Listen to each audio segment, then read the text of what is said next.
Sometimes it takes a long time to learn some of the best lessons, and here's a lesson that took me a long time to learn, and that's this: that when other people are upset with you, most of the time it has more to do with them than it does with you. It used to be when I was younger, if people were upset with me, I took that on. I blamed myself, or I tried to fix things for them, or I bought into their story that I was the problem somehow, that I'd done something to make them mad. And yet the truth of the matter is that most of the time, when people respond in rude ways to you, when people act out in anger towards you, most of the time it has more to do with them than it does with you.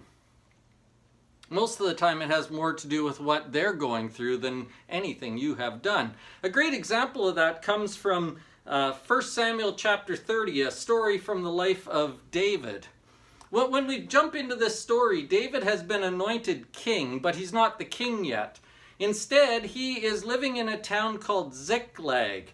And he's got 600 fighting men with him, and every once in a while he goes out on campaigns. And on this one day they go out to fight, and when they come back they find that their enemies have come into the town, they've burnt the town down, and taken all the women and children. So when the men look around at this, there's a predictable response. It says in 1 Samuel chapter 30 verse 6, David was greatly distressed because the men were talking of stoning him. His fighting men wanted to kill him. Scripture goes on to tell us why. Each was bitter in his spirit because of his sons and daughters. That's why they were mad at David. They weren't really mad at David. They were bitter in their spirits because they'd lost their sons and daughters and wives and houses, and they were looking for someone to blame. So they blamed David, and they wanted to kill him. I think that happens more often than not. You just get caught in the crossfire of somebody else's feelings. You get splashed with their bitterness, or they're upset about 1,000 other things, that kind of just gets spilled on you. And I love David's response to this. David doesn't get dragged into the fight. David doesn't run away. David doesn't start fighting back. Listen to what David does. The next line starts with one big word. It says, but.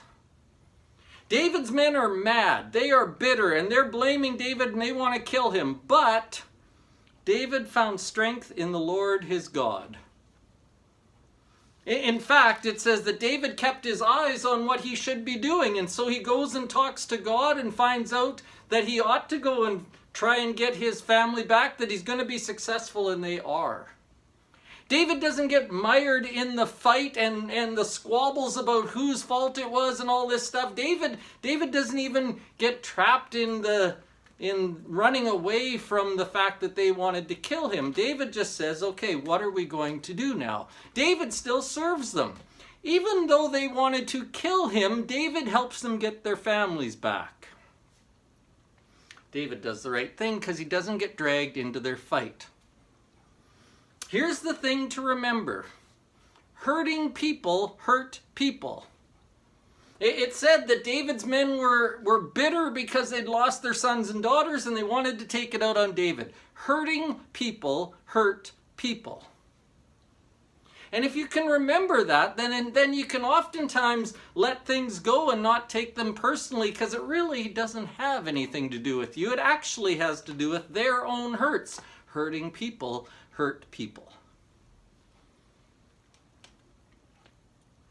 So that's a good lesson for me and a good reminder.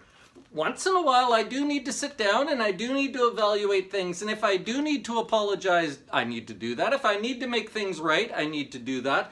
If there's something I need to change, I need to do that. But I'm better off when I remember that a lot of that stuff doesn't have much to do with me. I'm just the one getting the overflow. Hurting people hurt people. It's their problem. And I can still help them with it, but when I realize that, then I keep myself out of being upset and as angry as they are. David later on writes, "The Lord is my helper. I will not be afraid. What can man do to me? I think that's a great perspective. When we try and do the right things, we keep focusing on the right things, then we can respond in better ways. David ignores their anger and actually helps them solve their problems because he realized their anger at him wasn't really at him. It was just anger with their situation. Right now, there are a lot of people who are angry and upset and lonely and sad, and there's lots of things going on. You're going to get the overflow of lots of people's emotions.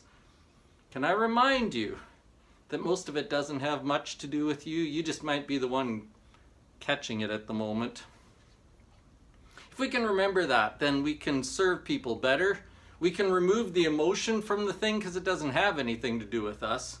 We can remember where to focus on God, not on people's opinions, and maybe we can do the right thing. Hurting people hurt people, but healthy people help people. Let us be the healthy ones who help others today.